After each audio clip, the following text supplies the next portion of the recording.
Before Prime arrived, Colorado football was as close to extinct as a Power 5 program can get without formal paperwork. Not slipping, not declining, not struggling, dead, one win, roster problems, culture problems, attendance problems, national relevance buried somewhere behind cornfields, mall Santa jobs, and expired parking passes. Everybody's here to target the program. Off the field, family, friends, anything. So it's like, we got to be able to just protect the brand and protect our family. Weirdos are going to come after y'all. Oh, no. Oh, no. Mm-mm. Oh, I don't know who told you that. There's 1,000 of you. I said close them doors.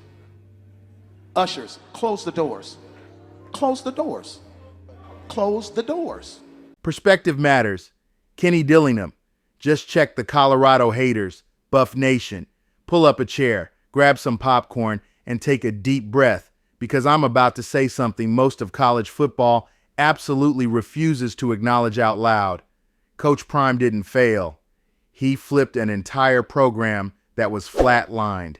And funny enough, the person who said it best this week wasn't a Colorado fan, wasn't a media personality trying to chase views, and definitely wasn't one of these social media-made analysts who haven't watched a full CU game since 1990. Nope.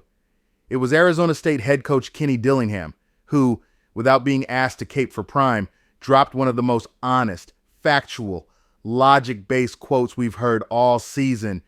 Yeah, I mean, it's pretty cool if you're looking at it from his perspective.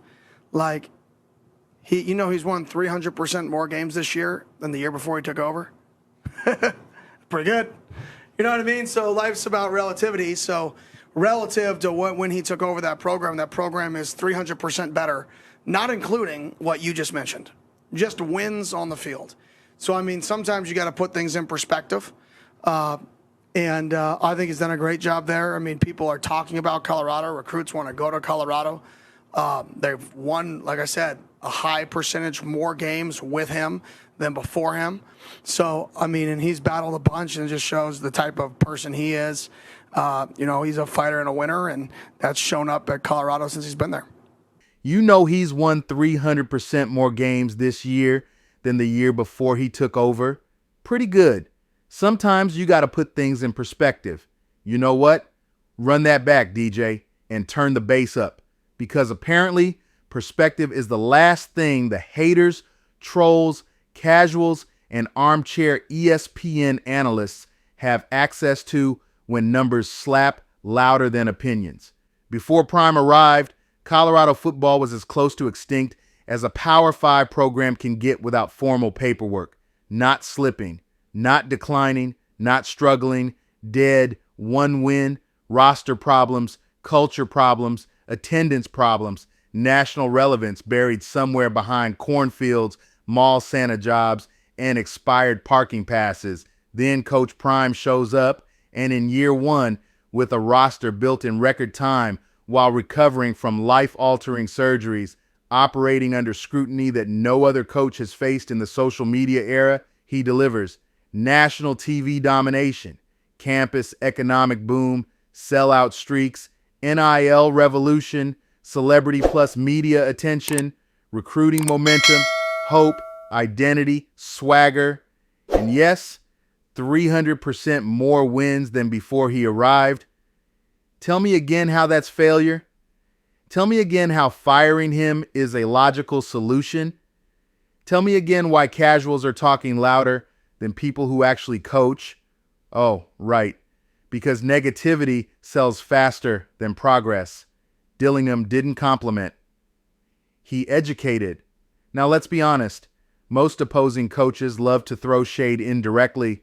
They compliment with a smirk and sneak a jab behind the back door of the sentence. But Kenny, he wasn't throwing anything, he was teaching. He basically said, y'all so focused on this year's pain, you forgot where the man started. That's not praise. That's perspective. That's respect. That's football IQ, because coaches, real coaches, understand this truth. Rebuilding isn't judged by the score.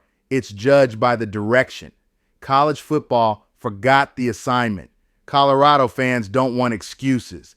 Buff Nation is not built to celebrate moral victories. Coach Prime himself would never accept participation trophy energy.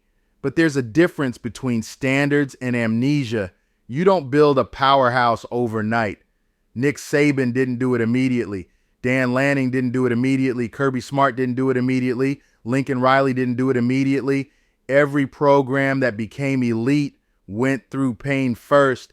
Colorado just happens to be rebuilding on the biggest stage ever created. Prime didn't rebuild quietly behind the dumpster like other programs. He rebuilt under stadium lights, TMZ cameras, Twitter think pieces, hit podcasts, and hater podcasts disguised as analysis, the hard truth most won't admit. Coach Prime is not the problem. Talent gaps, youth, roster injuries, incomplete trenches, learning curve, and scheme evolution are the problem, and those are fixable. If you watched Juju Lewis last week, you already saw the fuse for year 3's explosion being lit. If you heard Prime after the game, you know accountability season is here. If you understand recruiting, you know savages are coming.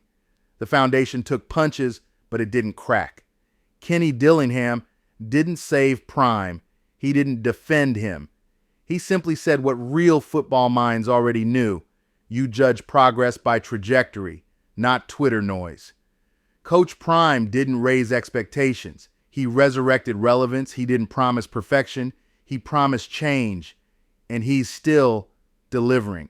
So while the world laughs at the present, Buff Nation is invested in the future, and that future already has a name, Julian Juju Lewis, because perspective isn't optional, it's required.